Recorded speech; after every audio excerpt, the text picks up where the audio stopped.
O Renan já tá falando o que pretende ser feito, que foi o que esses caras fizeram. O Milei, no primeiro, segundo, terceiro mês de governo, ele focou em concentrar a governabilidade dele e obter apoio para ele passar o que ele chamou lá de lei. Revoltas mesmo? Qual que é o caminho que você enxerga na prática? Tem muitos meios. Eu vou dar um exemplo. Nos Estados Unidos, houve uma revolução que aconteceu sem armas e tal, que foi o governo do Roosevelt. Roosevelt, ele hipeремpoderou o poder executivo nos Estados Unidos e a América pré e pós-Roosevelt, assim como a América pré e pós-Lincoln.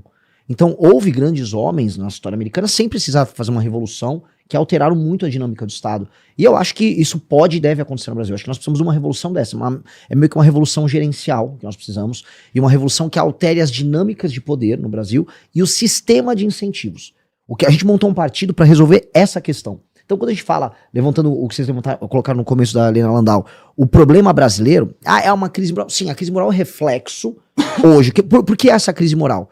Porque todo mundo que está numa posição de elite, seja um magistrado que ganha um super salário, seja um vereador, seja um deputado, seja um empresário que corrompe os outros, eles estão seguros de que fazer isso não tem consequências.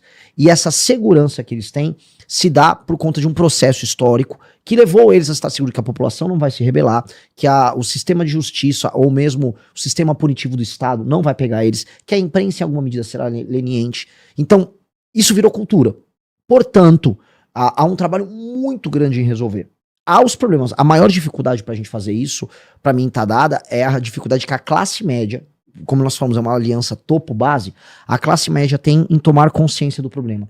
E a classe média não toma consciência do problema. A classe média do Brasil, ela deteriorou. Por várias razões. As redes sociais, a gente achou que iam libertar as pessoas. Todo mundo vai estar... Mentira, as redes sociais, elas estão atrapalhando as pessoas. E hoje você tem, vamos dizer, um tipo de identificação que não é mais com causas, por parte da classe média, mas sim com pessoas. Então, vou dar um exemplo. O caso do Banco Master, ele não vai andar perante a classe média, e eu já estou vaticinando aqui. Ele não vai andar porque não interessa que ande para representantes fortes na classe média. O bolsonarismo é o maior exemplo disso. Em grande medida, eles não querem tratar desses assuntos, porque eles já estão inseridos nesse jogo, eles também estão viciados. Então, ao estarem viciados nesse jogo, uma parte da população vai ficar assim. E a outra parte da população que, sei lá, saiu às ruas em 2013 eram mais à esquerda. Uma espécie de uma esquerda antissistema. Também não existe, essa esquerda é pró-sistema. Então não existe meio que nada. A gente tá agora, a gente fez manifestação, a gente tá tentando fomentar isso. Vamos tentar ligar a faísca, mas é difícil. Agora é carnaval, é Big Brother. As prioridades vão mudando, né? A Copa tá aí. A Copa do Mundo tá aí. Então aí, difícil. É um país difícil, tá? É um país que foi desgraçado, assim. Mas a gente tem que tentar, né? Eu não sou americano, a gente não é russo. Nossos problemas são brasileiros, a gente tem que tentar fazer a nossa parte. Certo. Bem, agora eu quero entrar um pouquinho mais nos projetos específicos, né? Porque problemas temos aos montes, né? E aí a gente vai tentar vamos fatiar esse boi em bifes aí pra ver quais são as soluções que vocês enxergam que são críveis pro Brasil. E vamos começar primeiro com um assunto que pode não ser o assunto do grande público, mas é um assunto que pelo menos a gente vê na mídia, a mídia tentando colocar esse assunto pro brasileiro médio tratar, que são as questões econômicas / fiscal. A gente gastando mais do que deveria, né? Como é que você endereçaria esse tema? Assumiu, colocou a faixa, janeiro de 27. Como é que você endereçaria esse tema? Eu endereçaria já antes de colocar a faixa. Eu ganho as eleições agora em outubro. Eu vou conversar com as lideranças partidárias que estão com o Congresso atual, ou seja, com a legislatura atual, e nós vamos fazer um acordo com essa legislatura para que eles coloquem para votar na transição a PEC que foi colocada pelo Kim, pelo Pedro Paulo e pelo Júlio Lopes, que é uma PEC que endereça toda a questão fiscal. Essa PEC é a PEC, do ponto de vista fiscal, mais importante da história do Brasil. Ela aborda da Previdência, a BPC, ela desindexa a BPC e a aposentadoria do salário mínimo, ela desvincula os valores da saúde e da educação. Hoje é um absurdo a vinculação da educação para muitos municípios, eles são obrigados a gastar um valor que eles podem gastar com infraestrutura, então essas desvinculações vão precisar acontecer, mexe com renúncia fiscal, e tem que mexer com praticamente todas as renúncias fiscais, mexe com super salários, ou seja, é uma PEC que ela meio que toca tudo. E ao fazer isso, e vocês são pessoas inteligentes, que às vezes eu explico, as pessoas, Renan, mas você tá metendo um Ciro Gomes. Não tô metendo. A PEC era fiscalmente incrível. Feito isso, ela vai permitir um ganho de credibilidade no Brasil e uma perspectiva futura sobre os títulos do Brasil tão bacana que você vai, de maneira crível, poder ir abaixando os pontos de juros, gerando espaço fiscal. Gerou espaço fiscal, aumenta espaço para investimento, e aí, no médio prazo, a gente já começa a poder apontar os caminhos que a gente quer em termos de investimento para rodar o Brasil. Então, essa PEC já existe. Essa PEC já está protocolada. A gente está em fase de coleta de assinaturas dessa PEC. Ela foi colocada ano passado, naturalmente. Toda essa galera que fica com bandeira do Brasil andando pelo Congresso, ninguém tá andando com isso, ninguém quer saber disso. Todo mundo só quer perder tempo com besteira. Mas nós já temos, a PEC já existe, já tá protocolada. A gente participa do debate público tratando dessa PEC, e ela é o começo de um processo. Porque andou com isso, a gente vai ter credibilidade interna e externa com relação à capacidade pagadora do governo, dado que o Brasil tá indo pra vamos dizer, ele tem uma reta de colisão, ele vai bater no muro em 27, 28 do ponto de vista fiscal. Que é o diagnóstico do Marcos Lisboa. Vai do Marcos Lisboa aos consultores da Câmara. Consultores da Câmara que, inclusive, agora estão muito bem remunerados. Tá até 77 mil. Mas, assim, é um consenso. Então, é bom que eles fazem esse diagnóstico e eles eles mesmo recebem bem pra ratificar o diagnóstico deles. Exato. O contra-cheque deles mesmo ratifica a tese deles. É muito bom.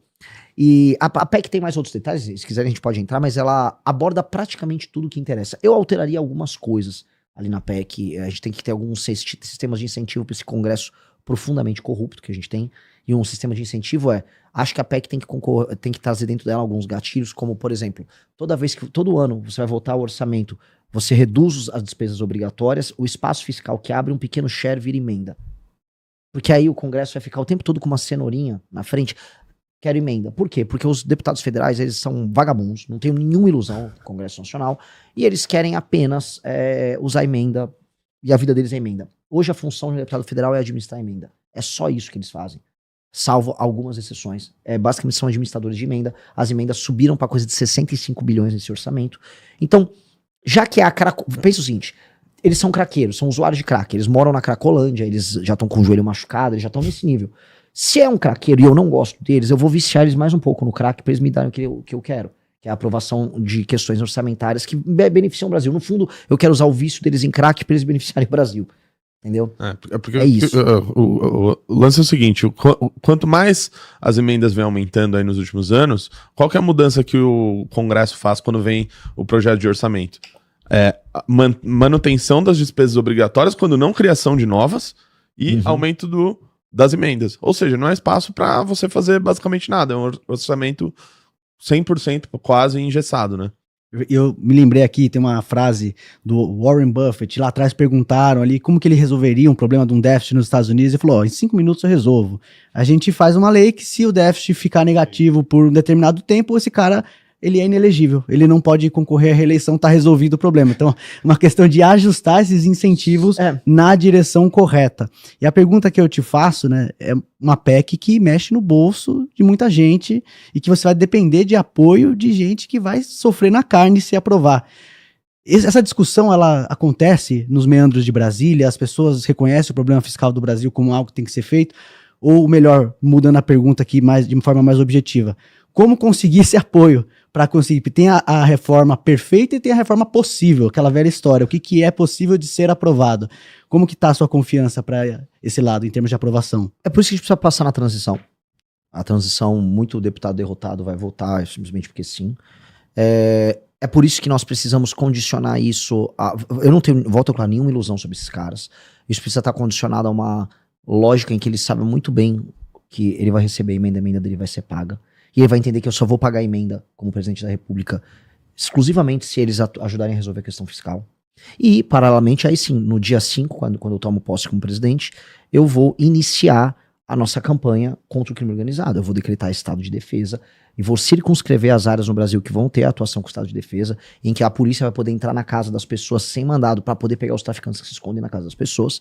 Nós vamos começar a passar o facão, e quando eu falo isso nós vamos matar basicamente boa parte das lideranças do crime organizado com o apoio das polícias locais, suporte das Forças Armadas, e eu tenho certeza que a popularidade do presidente da República vai subir bastante, que é o track record que vai do Cláudio Castro ao Nayib Bukele. E com mais uma popularidade alta e andando no Congresso com esse sistema de incentivo que a gente quer criar para eles, eu acho que a gente vai conseguir chegar num resultado muito bom do ponto de vista fiscal.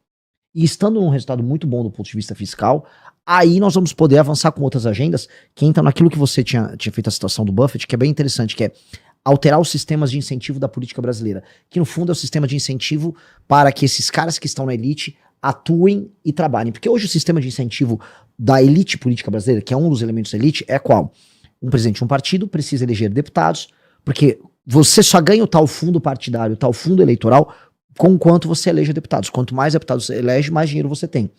E isso faz com que um prefeito, que é o mais nobre dos políticos, porque o prefeito é o que administra a vida direta das pessoas, ele seja um mero auxiliar na eleição de um deputado. Esse é o sistema de incentivo na política. Você elege um prefeito para que ele eleja um deputado. Um deputado comanda vários prefeitos. Então você tem esse, é meio que um prisma, sabe? Um deputado tá aqui, aí ele tá no estado dele, aqui embaixo tem vários prefeitos e vereadores que ele administra e que ele manda emenda.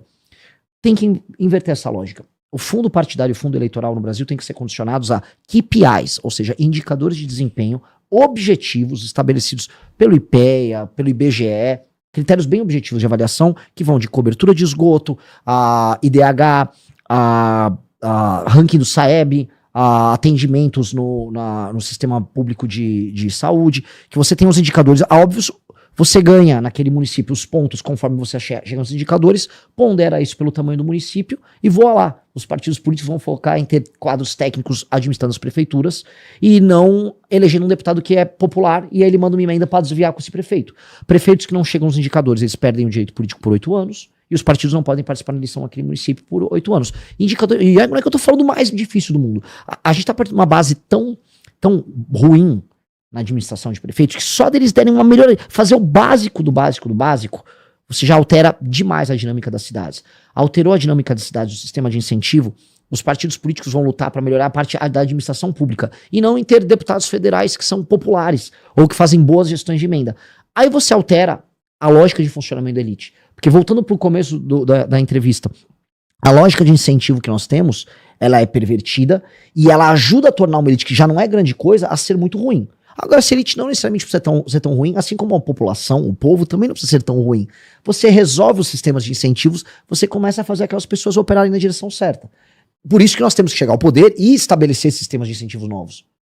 E aí eu acho essas 3 reformas que eu falei, a luta contra o crime organizado, com reforma do Código Penal de Lei de Processo Penal, a reforma fiscal e essa reforma administrativa dos municípios, cara, você tem outro país. Em 2 anos é outro país. Outro país, já não funcionando completamente diferente. E tem a maneira também que é feito, né? O Renan citou Bukele, o Milei. Cara, o que teve de primordial primeiro nas campanhas deles? É que eles tinham uma proposta, eles apresentaram o que eles iam fazer. A campanha do Bukele foi focada no plano de controle territorial, que era o plano de segurança, que também mexia na parte fiscal, na parte da economia, e aquilo já foi apresentado na campanha. O do Milei também. Não tem como as pessoas que votaram nele acreditarem que ele não ia dar uma virada de mesa na Argentina e ia fazer exatamente o oposto do que estava sendo feito aí nos anos de kirchnerismo, etc. Então, cara, eu acho que a gente parte dessa lógica, porque a pré-candidatura do Renan, o projeto da missão, ele parte de um projeto muito claro, que é o Livro Amarelo, que já está no seu 6º fascículo, em breve vai ter o compilado de todas essas propostas, ou seja, a gente já está falando, o Renan já está falando o que pretende ser feito, que foi o que esses caras fizeram. O Milei no 1º, 2º, 3º mês de governo, ele focou em concentrar a governabilidade dele e obter apoio para ele passar o que ele chamou lá de lei ônibus, né? Que é uma lei que ele mexia em todas as áreas, da segurança, da economia, saúde, educação, tudo estava nesse grande projeto de lei. Então, eu acho que já no início de governo da missão, certamente teria um pacote de mudanças muito grande já para ser apresentado naquele início, que é o momento que o candidato tem a maior popularidade. Ele acabou de sair das urnas, acabou de ser eleito, as pessoas estão confiando, estão acreditando que dá para fazer algo, e a partir desse momento, logo no início, que tem que ter uma proposta e que tem que usar essa popularidade para fazer algo, que não foi o que a gente viu no governo Bolsonaro. Ele chegou lá com uma popularidade alta, né, crescendo até depois da eleição, e ele não tinha nada para apresentar. Né? O que ele tinha era basicamente reciclar uma proposta de reforma da Previdência que já estava sendo discutida no outro governo, né? Ou seja, o outro governo perdeu a popularidade fazendo aquela discussão, e no final das contas o que ele tinha lá era um projeto que nem ele mesmo acreditava, né? E que ele ficou o tempo inteiro fazendo com que aquele projeto fosse desidratado. Então, acho que é aproveitar muito bem esse início de governo, a popularidade para isso, e fazer um amplo programa que vai mexer do fiscal, as questões penais, de segurança e o que mais for necessário. Só complementando, né? O Renato colocou uma coisa, eu tava numa rádio lá no Ceará e eu joguei essa provocação. Ninguém vai conseguir me falar qual era o programa do Lula quando o Lula foi eleito agora. E ninguém vai me falar qual era o programa do Bolsonaro. Um era picanha, o outro, vou acabar com isso aí. Não era nada. Nós vamos para uma eleição em que isso que eu tô falando para vocês será falado em todos os lugares que eu for no Brasil. Claramente a gente vai ganhar como agenda e claramente o Congresso Nacional, a imprensa, o mercado, os bancos, todo mundo vai saber. Esta é a nossa agenda. Nós vamos fazer isso aqui, isso precisa ser feito no começo do nosso mandato. Depois, nós vamos administrar as consequências dessas medidas. Mas a gente detonando essas 3 medidas, resolver o fiscal, resolver a parte de crime organizado e resolver a reforma administrativa, aí você já tem um país novo. Eu falo com tranquilidade, é um país que os sistemas de incentivo mudaram, o dinheiro tá entrando, as pessoas estão confiando que é um país que você pode investir e você vai andar na rua sem ser roubado. Aí a gente vai tocar as segundas derivadas. Qual é a segunda derivada de resolver o crime organizado? É voltar a administrar as cidades brasileiras, as periferias delas, sem o crime, que é a desfavelização. Primeira consequência, óbvio, desfavelização, criação de bairros. Qual é a segunda consequência, qual é a consequência direta da reforma fiscal? A agenda de competitividade, que ela vem logo em seguida, especialmente em reformas microeconômicas. E qual é a logo em seguida da parte da reforma do sistema de incentivos na parte política? A fusão de municípios e uma nova lógica política nas cidades, de modo a gente conseguir fazer um aumento da capacidade econômica dos municípios, que hoje depende do Estado, e a gente começar a mudar o pacto federativo. Que é assim, o Maranhão tá ganhando demais, eu vou reformar o Maranhão, tá? E aí é o seguinte, Maranhão, todo ano eu vou diminuir 2% que vocês recebem do Pacto Federativo. E vocês têm que aumentar a arrecadação aí, tá? Então vocês têm que forçar todos os seus municípios a arrecadar mais, o Estado tem que arrecadar mais, mas um soft landing, igual o soft landing que a gente tem que fazer, por exemplo, da Zona Franca de Manaus. Não é que eu vou fechar, acabar, mas vai ter que mexer. Ó, a gente vai trazer vamos montar um polo farmacêutico. Não tem nenhum sentido, logisticamente, eu ficar fazendo produto pesado lá, de moto, televisão, pra ficar, né, tudo da cadeia logística. História que é a moto mais rodada do mundo sendo zero, né? Exato. Do Lisboa, a frase do Lisboa. É fabricada na Zona Franca de Manaus, a moto 0 km mais rodada do mundo. E assim, estamos falando de uma cidade de 2,5 milhões de habitantes. Parece que a gente tá falando assim, um lugar de 50 milhões de pessoas. Não é 2,5 milhões de habitantes, é pouca coisa. Você consegue alterar a dinâmica ali, fazer uma troca suave, mas assim, a gente não tem que gastar 50 bilhões por ano com isso. Não dá, não tem nenhum sentido. Então, tudo tem um processo, né? Especialmente nesses lugares em que houve uma série de políticas equivocadas que o Brasil tomou desde os anos 50, desde a Sudene à Zona Franca. A gente tem que mudar o modelo de desenvolvimento. E o pior, esses próprios lugares têm experiências dentro deles de sucesso. Eu fui aprender com o Raimundo Viana, no último fim de semana, como foi a industrialização no interior do Ceará. Cara, o Ceará foi, durante quase 20 anos, o estado que mais se industrializou no Brasil. Do final dos anos 80 até o começo dos anos 2000. Eles tiveram isso. O que eles fizeram na gestão do Gereissati do Ciro? O que esse Raimundo Viana fez? Foi aprender, porque tem experiências interessantes ali de aumento de complexidade. E a gente pode aprender e tomar lições, porque a gente pode, vamos dizer, gerar classe média nesses lugares. Politicamente falando, que isso tem impacto fiscal também, e para vocês acho que isso é a melhor coisa. A gente também tem que virar lá no Nordeste 3 milhões de votos. Virar pegar 3 milhões de votos que estão com o Lula e jogar pro lado de cá. São 6 milhões de votos. Por quê? Porque nunca mais a gente perde uma eleição pro PT. E nunca mais ter o PT no poder faz preço, né? Nunca mais ter o PT no poder significa assim, cara, bicho pega. Então, uma presidência nossa focaria muito em virar esses 3 milhões de votos. E você tem que fazer o diabo pra virar esses 3 milhões de votos. Porque aí você tem segurança. Que é o que o Trump tá fazendo. Tem muitas críticas a muita coisa do Trump. Dito isso, ele tá com os populismos dele lá naqueles swing states, com tarifa e tal, por quê? Porque se ele garante uma Pensilvânia por muito tempo, se ele garante Michigan e tal, ele não vai ter democrata ganhando, e aí ele toca o plano dele. A economia e política andam juntos.